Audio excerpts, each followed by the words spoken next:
All right, thank you for tuning in to Tibalt's Apprentice. Watch a horrible way to win this event.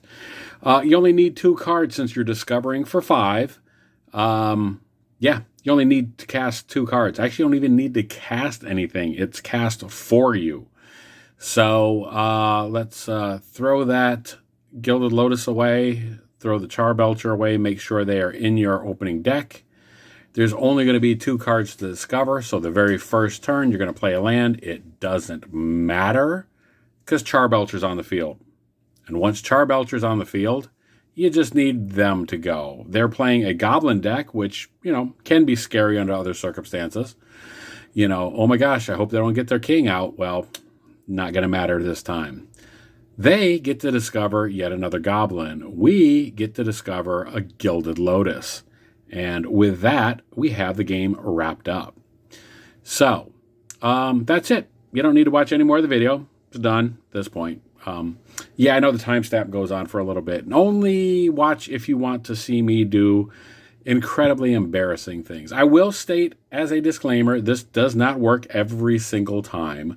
But the percentages of wins that I got with this, well, you'll see how it can go. And if you don't make stupid mistakes like some of them that I do, you should win more often than not. Gilded Lotus is in my hand. I make sure to mulligan it away. This time, I've got it. At this point, I got this bright idea somehow that starting with absolutely no cards in hand was going to be better. Yeah. Spoiler alert, I am wrong. That is not the best way to actually play this deck, to actually have it go this way.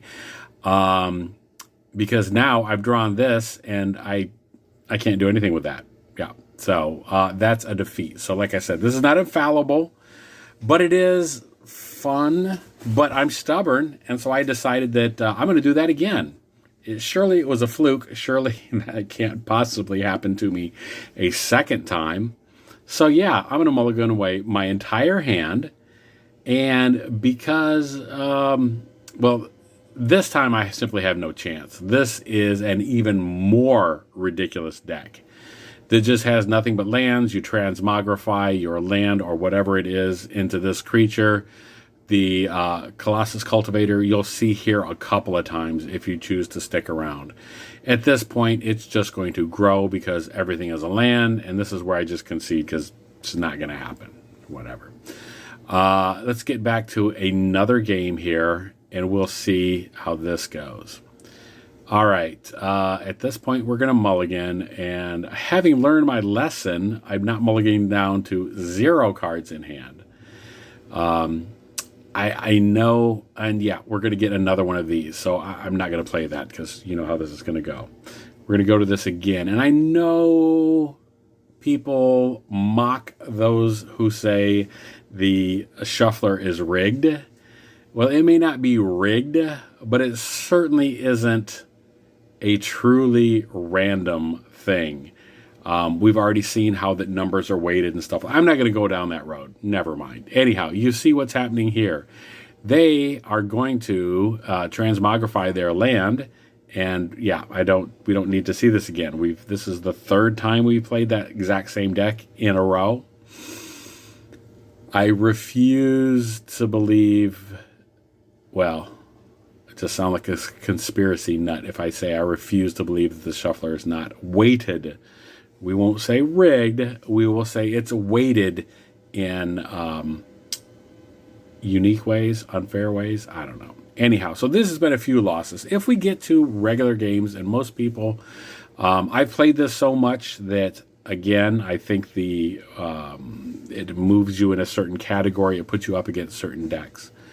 The longer you play a specific deck, you'll find it gets harder to advance. But anyhow, let's get back to this game here at hand. We're going to go through all the cards. There's our Gilded Lotus. And then we're going to, we don't have to cast anything else. We get the Gilded Lotus, we get the Charbelcher, and that's it. That's all we need. We don't need to tap those lands. We don't need anything else. That's it. This should be another game over just that quick. I am doing this initially at about 2 o'clock in the morning. So you can't see me just make some incredibly foolish errors.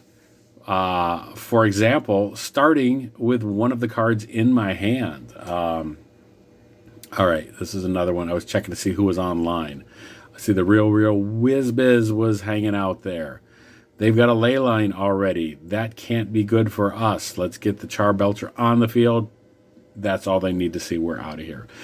The nice thing about this is your games are only going to last 30 seconds to probably on the outside a minute and a half, so you can get through them. The event is probably over by the time I'm getting this video up, it's for which I apologize. But we'll put the Gilded Lotus on the battlefield. We will then see what they're going to do. As long as I don't have anything that's like artifact removal right off the bat. And like, what am I doing here? I'm not paying attention. I'm suddenly realizing that I just destroyed my own thing. And there's my only win condition. So yeah, well, not my only win condition. In this case, if you do something as foolish as that, it's okay if you can get your lands on the battlefield. Let's drop this. We will pay 3 life. And with that, we can still win the game. So as long as you don't trash your Charbelcher right away, you still have a chance. If you trash your Gilded Lotus, that's okay. It happens. It happened because it was like 2 in the morning and I was very freaking tired. And we're back to this again. You know how this goes.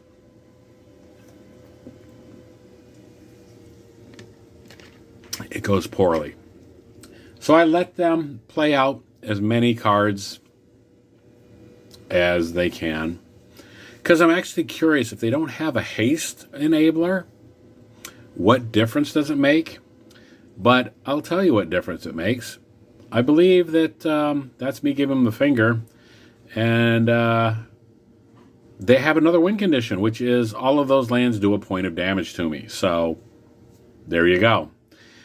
Deserts is another way to go. So there is a little bit of variation in the decks, but not much. By this point in the event's history, it's just busted and everything is solved and everybody's playing broken stuff. Here's another interesting one where they're going to put an Elesh Norn on the field. They're going to put a second Elesh Norn on the field. Now, I've got my Gilded Lotus out. And so you thought you were turning in for a winning deck, right? Well, like I said, you get a chance to see a variety of games here. In general, it will win. The fact that they can destroy my artifact, though, not cool, because I can't hold that mana till the next turn. So with that, I believe it's game over. Again, they got the Lotus. They didn't get the Charbelcher, so there's a chance. Not much of a chance. In fact, there's no chance at all, honestly. But anyhow, you get to see an interesting thing. They put the Elesh Norn on there. Legend rule applies. Can't happen. So instead, they just blast me into oblivion because of the 4 damage that does. So we're going to go on to the next game. This will probably be one of the last ones. Where are we going here? At this point, I'm stubbornly refusing to turn it off and just cut it down to the best 2 out of 3.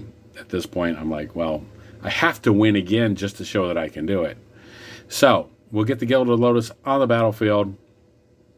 We're going to hope against blue. Where this is interesting. I did play another game where I had somebody that played Mana Tithe, that played a couple of 1 casting cost spell interrupts, counter spells, and that was enough to knock me out of the game. But the thing didn't record. These games are all in succession. Words can be so hard. Anyhow, at this point, yeah, I think we've got it. Boom. They are dead. So we're going to take a quick look at the deck. It doesn't matter. Like I said, the event is probably over by the time I get this video up. For that, I apologize. But here is the deck. It's everything that costs more than 6 mana. This, however, does not. That is 4. That is 5. Everything else here is more than 6. It's ridiculous. It's cheesy. Thanks for watching. Oh, I hate that card.